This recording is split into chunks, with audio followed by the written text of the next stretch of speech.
Hello and welcome to CEAZOR Snack Sandwich. Today we're going to take a look at Paladin. Now Paladin is a project on Ethereum and its main goal is to empower and incentivize and help build tools that deal with governance of other protocols.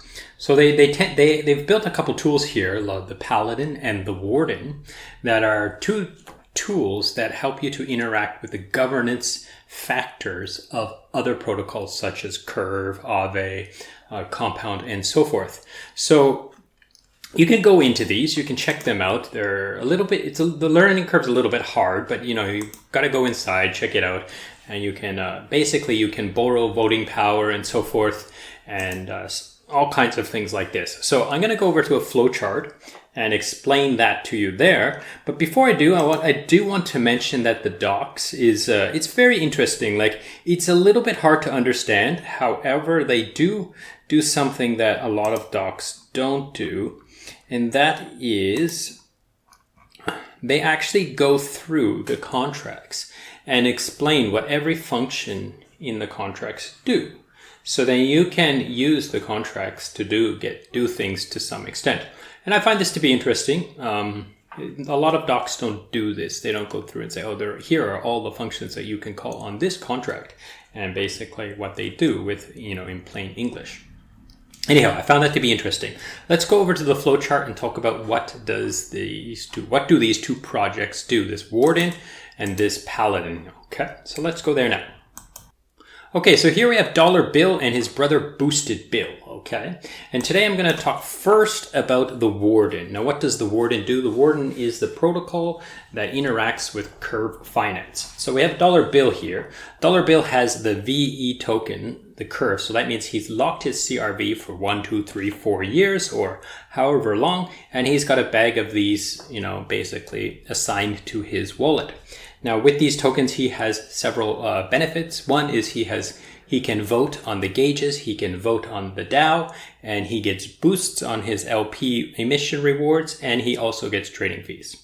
So what he can do is he can interact with the contracts, or the UI actually, and the UI will tell Curve to mint an NFT assigning some boost power to this NFT. So this is one of the factors of Curve. Like, you could go to Curve and you could mint this NFT and you could assign it to someone else. So you can basically lend your boosting power to other wallets. So in this case, you're lending it to the Warden. Now, some of the things you will retain here is you will retain the ability to vote on the gauges, how much Curve go to which pools. You'll be able to vote on the DAO, so things like maybe a new gauge coming out. Should this be a gauge or not? These kinds of votes. And you can also retain some of your boost. So you don't have to send all of your boost power in this NFT. Like, let's say you are not using all your boost power because you don't need that much. Then you can rent out the boost power that you're not using. Okay. And then, of course, you will still retain your trading fees and so forth. Now, it does say soon. So pretty soon they're going to add functionality when that is available to actually rent out your voting power as well. And maybe the trading fees, I'm not sure, but I don't see why somebody would say, hey, I want to rent out my trading fees. Now, here is Boosted Bill. Boosted Bill is short-term thinker. He wants boosts now. So what does he do is he gets some CRV and he uses that CRV to rent Dollar Bill's boosts. So he gets that NFT for the time selected that he's willing to pay, and now he has boosts on his farming results. So he can then take his LP tokens, put it into Curve, and get that boost based on how much he's paid. Now, occasionally, Dollar Bill can claim those CRV and do with as he please. He could add to his VE position, he could sell them, he could do whatever he wants with those. So that's the basic functionality of the Warden here, is basically to sell or, temporarily sell or rent maybe your boosting power. Okay? Let's go over to the next product. The next product is the Paladin. Now, the Paladin interacts with these other protocols. It doesn't interact with Curve. However, the Paladin may cover these gauge votes and DAO votes in the future once there is delegation, assuming that Curve adds delegation of voting, gauge voting, and DAO voting.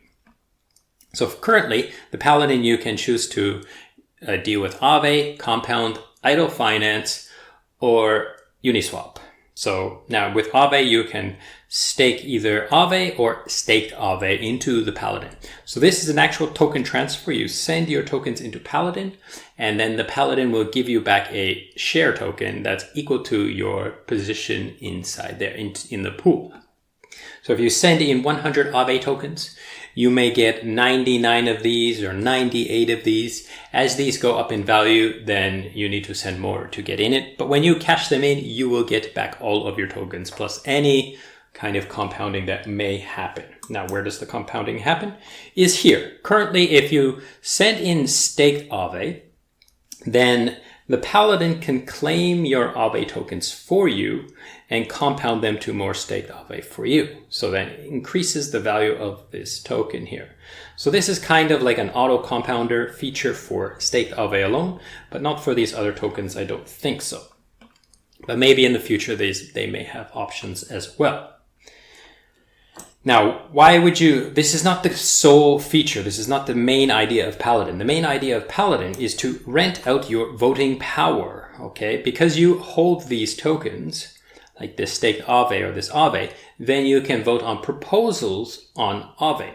Now let's say this guy here, this guy, he wants to make a change, or he wants to do some governance, but he doesn't have the voting power he needs to make something happen. So he can pick up some AAVE and he can use that to borrow the delegatable voting power of AAVE.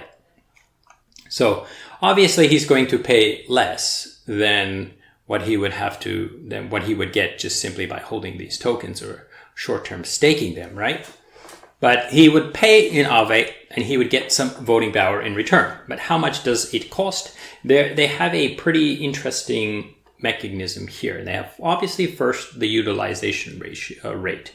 So what is this based? Is basically the more tokens the more tokens that are borrowed versus the amount that are supplied, the higher the interest, which is basically normal for all lending and borrowing protocols. However, they've added this multiplier rate, which incorporates the proposal threshold and the quorum amount. So what is this for? What is this? The purpose of this extra multiplier is to make it more expensive for a large amount of votes to be bought, because they don't want people to come in here with a large amount of money, buy a whole bunch of voting power, and have some sort of majority or a high percentage, and then be able to propose and pass votes that may be malicious or detrimental to those protocols. Because they want to protect the protocol, but they still want to allow the people who want to participate in governance to have the power to buy some of that for some time, to rent it basically. Now let's talk about the next actor. The next actor is the PAL token holder. Now this guy doesn't actually exist yet. The token is not live yet, and it will be live in the future. Now what does the PAL token holder, what are his options? Now, of course, he can swap and speculate on the price of the PAL token like most tokens. However, he does have some staking options and some locking options. If he stakes the token, he can withdraw at any time, but he can vote on proposals to change, the Paladin and the Warden, and he can also get some APY from emissions. So so he can stake for short term, so he doesn't get diluted as much by emissions, but he can, hold it and he can pull it out at any time and swap. Or if he wants to align his incentives with the protocol, he can lock for a longer time, like 6 to 2 years, or 6 months to 2 years. And if he does so, he gets boosted voting. So he gets more voting power than he would if he staked it. And then he also gets boosted emission APY. So the APY will, of course, be higher as well. Now, in addition to that, he will also get access to the lockers will also get access to this chest. And this chest is basically the fees generated by these two actors here, the Warden and the Paladin. They will put 50% of these fees into the chest in the token of the payment. So, maybe it would be CRV going in here, and on the top would be AAVE or one of these other governance tokens. So then he can basically hold the PAL token and start to build up like the ability to interact with these other projects. So as he claims, his AAVE, he can put his AAVE into the Paladin. And as he claims his CRV, he can put his CRV, as long as he, VEs it, he can add it to the Warden as well. So this pretty much covers basically what's going on here. It's a little bit more complicated, and if you want to get into the math and stuff, I'd ask you to, go to the docs and maybe ask in the Discord and so forth.